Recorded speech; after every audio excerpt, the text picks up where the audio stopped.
Assalamualaikum warahmatullahi wabarakatuh. Kami dari kelompok 4 akan menjelaskan materi tentang perencanaan dan pengembangan karir. Adapun kelompok kami ini terdiri dari 3 orang.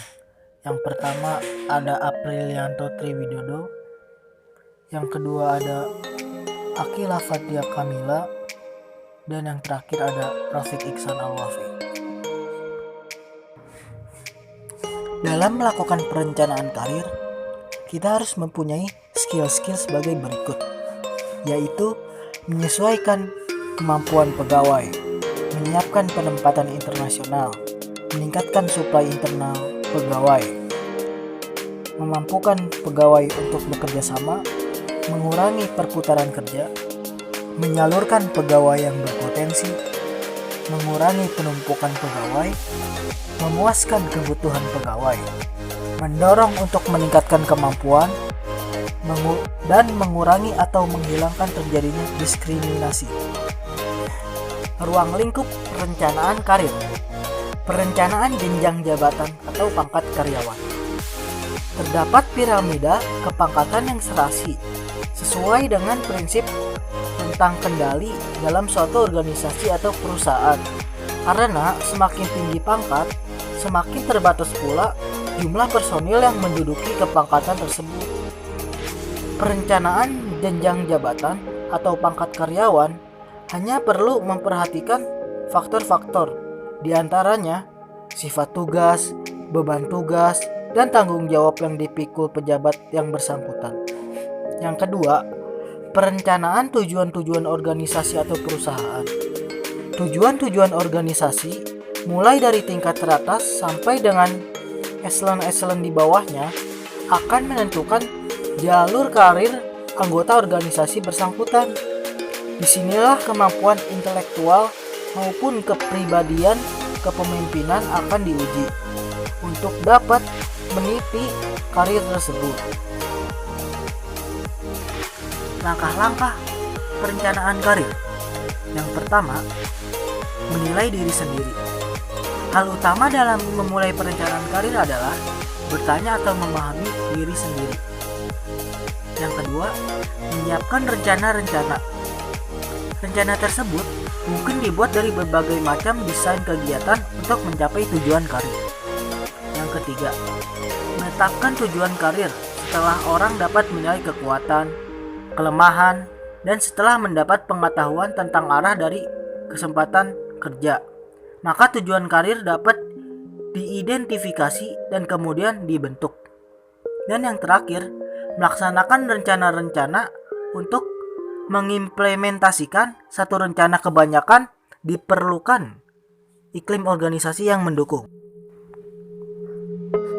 Dengan melakukan perencanaan karir, maka manfaat banyak akan dapat kita peroleh, yaitu menurunkan tingkat perputaran karyawan, mendorong pertumbuhan, memenuhi kebutuhan-kebutuhan organisasi akan sumber daya manusia di masa depan, memberikan informasi kepada organisasi dan individu, mengembangkan pegawai yang dapat dipromosikan, menyediakan fasilitas bagi penempatan internasional, membantu menciptakan keanekaragaman angkatan kerja, membuka jalan bagi karyawan yang potensial, mengurangi kelebihan, dan membantu pelaksanaan rencana-rencana kegiatan yang telah disetujui. Pengembangan karir. Pengembangan karir dapat didefinisikan sebagai semua usaha pribadi karyawan yang ditujukan untuk melaksanakan rencana karirnya melalui pendidikan, pelatihan pencarian, dan perolehan kerja, serta pengalaman kerja. Ada 3 tahap perkembangan karir. Yang pertama, karir awal atau tahap pembentukan. Merupakan tahap penekanan pada perhatian untuk memperoleh jaminan terpenuhinya kebutuhan di tahun-tahun awal pekerjaannya. Karir pertengahan. Tahap karir pertengahan kerap kali meliputi pengalaman baru, seperti penugasan khusus, transfer, dan promosi yang lebih tinggi. Tawaran dari organisasi lain kesempatan fasilitas untuk jenjang organisasi yang lebih tinggi, dan pembentukan nilai seseorang bagi organisasi. Dan yang terakhir adalah karir akhir. Pemberian pelatihan kepada penerus pengurangan beban kerja atau pendelegasian tugas-tugas. Tugas utama periode karir akhir adalah agar tetap produktif dan menyiapkan diri untuk pensiun. Tujuan pengembangan karir dan analisis karir yang sukses. Dari segi pengembangan karir, ada 3 alternatif dalam perlakuan organisasi terhadap karyawan, yaitu organisasi perlu mempertahankan jabatan semula untuk jangka waktu tertentu dengan memberikan ganjaran yang sesuai.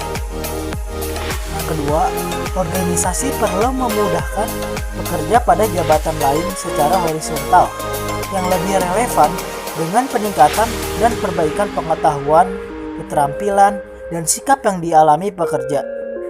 Yang ketiga, organisasi perlu menginformasikan kepada pekerja secara vertikal untuk mengisi suatu jabatan yang secara struktural lebih tinggi kedudukannya. Desain program pengembangan karir. Desain program pengembangan karir ini akan membantu para manajer dalam membuat keputusan yang kreatif mengenai pengembangan karir para pekerja. Untuk itu, perlu dibedakan atas 3 fase dalam mendesain program pengembangan karir yang terdiri dari 1. Fase perencanaan. Fase ini merupakan aktivitas yang menyelaraskan perancangan pekerja dan rancangan organisasi mengenai pengembangan karir di lingkungannya. Tujuan dari fase ini adalah untuk mengidentifikasi kelebihan dan kekurangan pekerja dalam melaksanakan tugas-tugasnya. Dengan demikian, dapat dilakukan berbagai usaha untuk membantu para pekerja. Yang kedua, fase pengarahan. Fase ini bermaksud untuk membantu para pekerja agar mampu mewujudkan perencanaannya menjadi kenyataan, yakni dengan memantapkan tipe karir yang diinginkannya, dengan mengatur langkah-langkah yang harus ditempuh untuk mewujudkannya. Manfaat pengembangan karir. Bagi organisasi, pengembangan karir dapat menjalin ketersediaan bakat yang diperlukan, meningkatkan kemampuan organisasi untuk mendapatkan dan mempertahankan karyawan-karyawan yang berkualitas, menjamin agar kelompok-kelompok minoritas dan wanita mempunyai kesempatan meningkatkan karir, mengurangi frustasi karyawan, mendorong adanya keanekaragaman budaya dalam sebuah organisasi, dan meningkatkan nama baik organisasi. Manfaat pengembangan karir bagi pegawai atau karyawan. 1. Menggunakan potensi seseorang dengan sepenuhnya. 2. Menambah tantangan dalam bekerja. 3. Meningkatkan ekonomi. Dan terakhir, meningkatkan tanggung jawab. Sekian presentasi dari kelompok kami. Kurang dan lebihnya mohon dimaafkan. Wassalamualaikum warahmatullahi wabarakatuh.